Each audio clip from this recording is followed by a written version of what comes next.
شروع اللہ کے نام سے جو بڑا مہربان نہایت رحم والا ہے۔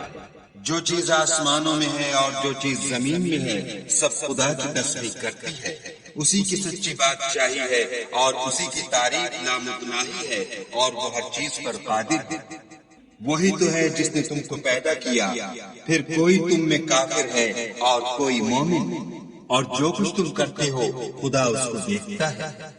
اسی نے آسمانوں اور زمین کو مبنی بر حکمت پیدا کیا، اور اسی نے تمہاری صورتیں بنائیں اور صورتیں بھی پاکیزہ بنائیں، اور اسی کی طرف تمہیں لوٹ کر جانا۔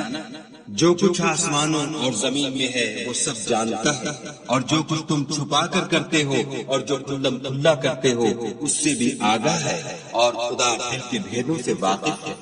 کیا تم کو ان لوگوں کے حال کی خبر نہیں پہنچی جو پہلے کافر ہوئے تھے تو انہوں نے اپنے کاموں کی سزا کا مزہ چکھ لیا، اور ابھی دکھ دینے والا عذاب اور ہونا ہے۔ یہ اس لیے کہ ان کے پاس پیغمبر کھلی نشانیاں لے کر آتے تو یہ کہتے کہ کیا آدمی ہمارے ہادی بنتے ہیں، تو انہوں نے ان کو نہ مانا اور منہ پھیر لیا، اور خدا نے بھی بے پرواہی کی، اور خدا بے پرواہ اور سزاوار حمد ثنا۔ جو لوگ کافر ہیں ان کا اعتقاد ہے کہ وہ دوبارہ ہرگز نہیں اٹھائے جائیں گے۔ کہہ دو کہ ہاں ہاں میرے پروردگار کی قسم تم ضرور اٹھائے جاؤ گے، پھر جو جو کام تم کرتے رہے ہو وہ تمہیں بتائے جائیں گے، اور یہ بات خدا کو آسان ہے۔ تو خدا پر اور اس کے رسول پر اور نور قرآن پر جو ہم نے نازل فرمایا ہے ایمان لاؤ، اور خدا تمہارے سب اعمال سے خبردار ہے۔ جس دن وہ تم کو اکٹھا ہونے یعنی قیامت کے دن اکٹھا کرے گا وہ نقصان اٹھانے کا دن ہے، اور جو شخص خدا پر ایمان لائے اور نیک عمل کرے وہ اس سے اس کی برائیاں دور کر دے گا، اور باغ ہے بہشت میں جن کے نیچے نہریں بہ رہی ہیں داخل کرے گا، ہمیشہ ان میں رہیں گے۔ یہ بڑی کامیابی ہے۔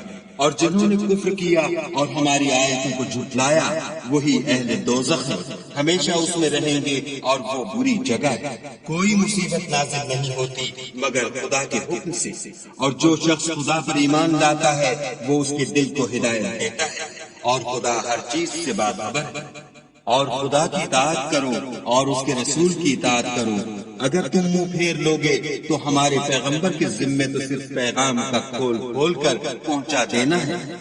خدا جو معبود برحق ہے اس کے سوا کوئی عبادت کے لائق نہیں، تو مومنوں کو چاہیے کہ خدا ہی پر بھروسہ رکھیں۔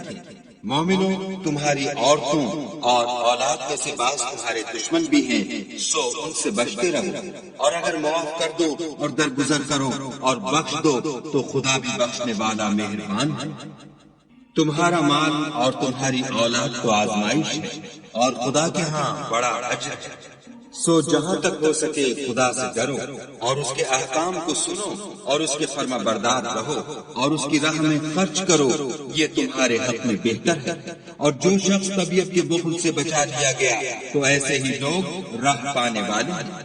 اگر تم خدا کو اخلاص اور نیت نیک سے قرض دو گے تو وہ تم کو اس کا دوچن دے گا اور تمہارے گناہ بھی معاف کر دے گا، اور خدا قدر شناس اور بردبار ہے، پوشیدہ اور ظاہر کا جاننے والا، غالب اور حکمت والا۔